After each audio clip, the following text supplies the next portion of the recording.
পোস্ত খেতে কে না ভালোবাসে, আর সেটা আলু পোস্ত হোক কি ঝিঙে পোস্ত হোক। পোস্ত মানেই হচ্ছে একটা ইমোশনের ব্যাপার। তো আমার ঝিঙে পোস্ত দারুণ লাগে খেতে। তো আমি ঝিঙে পোস্ত বানাচ্ছিলাম, ভাবলাম আমার বন্ধুদের সাথে এটা শেয়ার করি। তো আমি কিভাবে করছি সেটাই তোমাদের সঙ্গে আজকে শেয়ার করব। তো সবার প্রথমে আমি আলুগুলোকে ছোটো ছোটো করে কেটে নিই, আর ঝিঙেগুলোকেও খোসা ছাড়িয়ে ধুয়ে ছোটো ছোটো করে কেটে নিই। তারপরে গ্যাসে একটা কড়াই বসিয়ে তার মধ্যে পরিমাণ মতো সর্ষের তেল দিয়ে দিই। যেহেতু পোস্ত করব, পোস্ত সর্ষের তেলেই বেশি টেস্টি হয়।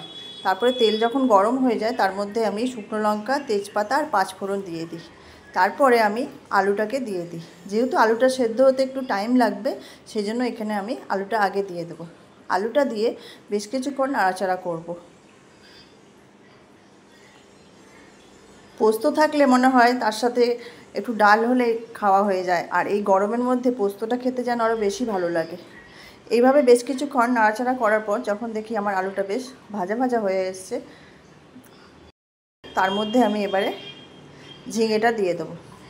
ঝিঙে 1 কেজি ঝিঙে ছিল, কিন্তু রান্না করার পর আমি ঝিঙে খুঁজে পাচ্ছি না। ঝিঙে যতই আনা হোক কমে যাবেই। ঝিঙের আন্দাজ করাটা খুবই মুশকিল। ঝিঙেটা দিয়ে ভালো করে আলুর সাথে মিশিয়ে নিয়ে বেশ কিছুক্ষণ আমি নাড়াচাড়া করতে থাকি। তো তোমরা যদি আমার এই ভিডিওটা ইউটিউব থেকে দেখে থাকো তাহলে চ্যানেলটা সাবস্ক্রাইব করে বেল নোটিফিকেশান অন করে দিও, আর লাইক কমেন্ট করে বন্ধুদের মধ্যে শেয়ার করে দিও। তারপরে আমি পরিমাণ মতো নুন দিয়ে দিই। নুন দিয়েও ভালো করে মিশিয়ে নিয়ে নাড়াচাড়া করতে থাকি। আর আমি পোস্তটা বেটেছিলাম অল্প একটু সাদা তিল দিয়ে আর কাঁচা লঙ্কা দিয়ে বেটে রেখেছিলাম। তারপরে অনেকক্ষণ নাড়াচাড়া করার পর যখন দেখি আমার আলুটা বেশ সেদ্ধ হয়ে এসছে, তারপরে আমি যে বেটে রাখা পোস্তটা ছিল সেই পোস্তটাকে দিয়ে দেবো। পোস্তটা দিয়ে পোস্তর বাটিটা ধুয়েও 1 বাটির মতো জল দিয়ে দেবো।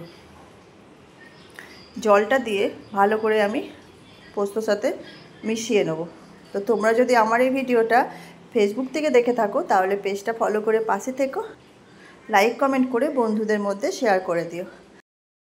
তো তারপরে আমি বেশ কিছুক্ষণ নাড়াচাড়া করার পর অল্প একটু কাশ্মীরি লঙ্কার গুঁড়ো দিলাম। তোমরা চাইলে এটা স্কিপ করতে পারো। দিয়ে ভালো করে মিশিয়ে নিই।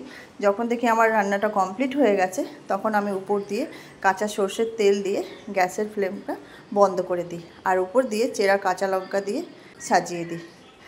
তো তৈরি হয়ে গেল আমার আলু ঝিঙে পোস্ত। তো কেমন লাগলো আমার আলু ঝিঙে পোস্ত রেসিপিটা কমেন্ট করে অবশ্যই বলো। আর তোমরা কিভাবে আলু ঝিঙে পোস্ত করো সেটা কিন্তু কমেন্টে অবশ্যই জানিও। আর আমার মতো করেও একবার বানিয়ে খেয়ে দেখো।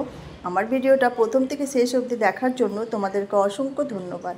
ভালো থেকো, সুস্থ থেকো। দেখা হচ্ছে পরের কোনো রেসিপিতে। আজকের মতো এখানেই আসছি। নমস্কার।